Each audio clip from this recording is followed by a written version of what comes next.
கோவை மதுரையில் metro rail, அப்புறம் வந்து பேருந்து கட்டணம் உயராது. தமிழ்நாட்டில் உள்ள 8 அரசு போக்குவரத்து கழகங்கள் மேம்படுத்தி லாபத்தில் இயங்க அரசு நடவடிக்கை எடுக்கப்படும்.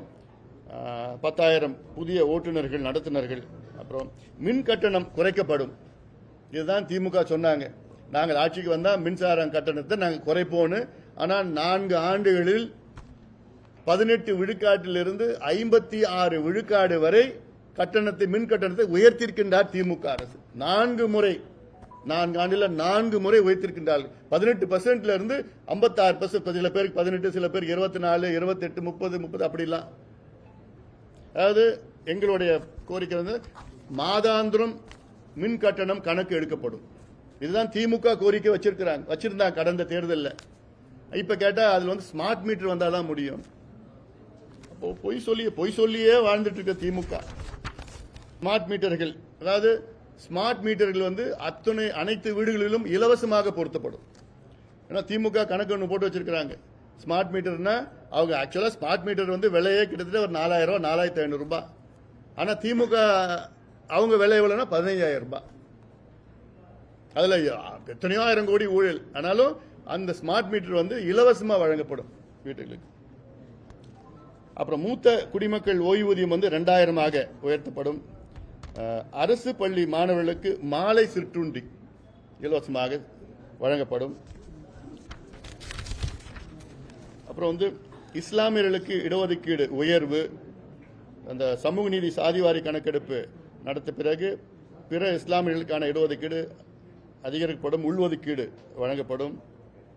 கிரீமி லேயர் வருமானம் வரம்பை இப்போதுள்ள 8 லட்சம் ரூபாயிலிருந்து 18 லட்சம் ரூபாயாக உயர்த்த வேண்டும் என்று மத்திய அரசை தமிழக அரசு வலியுறுத்தும். அப்புறம் வந்து மத்திய அரசு ரோஹிணி ஆணையம் பரிந்துரைகளை செயல்படுத்தும்படி மத்திய அரசை கேட்டுக் கொள்ளப்படும். அப்புறம் வந்து 12 லட்சம் ஏக்கர் பஞ்சமி நிலங்கள் மீட்கப்படும். அதாவது பட்டியலின மக்களுக்காக வழங்கப்பட்ட இந்த 12 லட்சம் ஏக்கர் பஞ்சமி நிலம், அதில் வந்து திமுக நாங்கள் அது மீட்கப்படும் சொல்லி ஒன்றும் பண்ணல. அது ஏமாத்தி தான் பண்ணிட்டாங்க. அதாவது பசுவின் பாலுக்கு 45 ரூபாய் விலை விவசாயிகளுக்கு வழங்கப்படும். விவசாயிகளிடமிருந்து 1 லிட்டர் பால் பசும்பால் வந்து 45 ரூபாய்னு கொடுத்து விவசாயிகளிடம் வாங்கப்படும். ஆவின் நிறுவனங்கள் பால் கொள்முதல் வந்து இலக்கு ஒரு நாளைக்கு 50 லட்சம் லிட்டராக. ஏன்னா இப்ப இருக்கிறது வந்து ஒரு 20, 22, 23 லட்சம் தான். ஏன்னா அவங்களுக்கு என்னன்னா அவங்களுக்கும் தனியார் பால் நிறுவனங்களுக்கும் அண்டர்ஸ்டாண்டிங் அவ்வளவுதான் இருக்குது. அப்புறம் மீன்பிடி தடைக்கால நிவாரணம் வந்து 15,250 உயர்த்தப்படும். அதாவது ஒரு நாளைக்கு வந்து 250, 61 நாளைக்கு, ஒரு நாள் 250 விதமாக 61 நாளைக்கு 15,250 மீனவர்களுக்கு உறுதியாக கொடுக்கணும். அவங்களுக்கு அவசியமானது. மழைக்கால நிவாரணமாக மீனவர்களுக்கு 6,000 ரூபாய். அப்புறம் மீனவர்களுக்கு வந்து உள்ஒதுக்கீடு, அவங்க இன்னின்ன நாள் கோரிக்கை, மீனவர்களுக்கு மீன நாள் கோரிக்கை.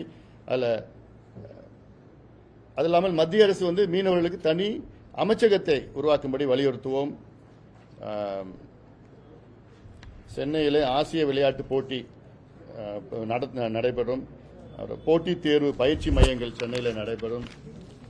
அப்புறம் வந்து ஊடக பத்திரிகையாளர்கள் நலன்,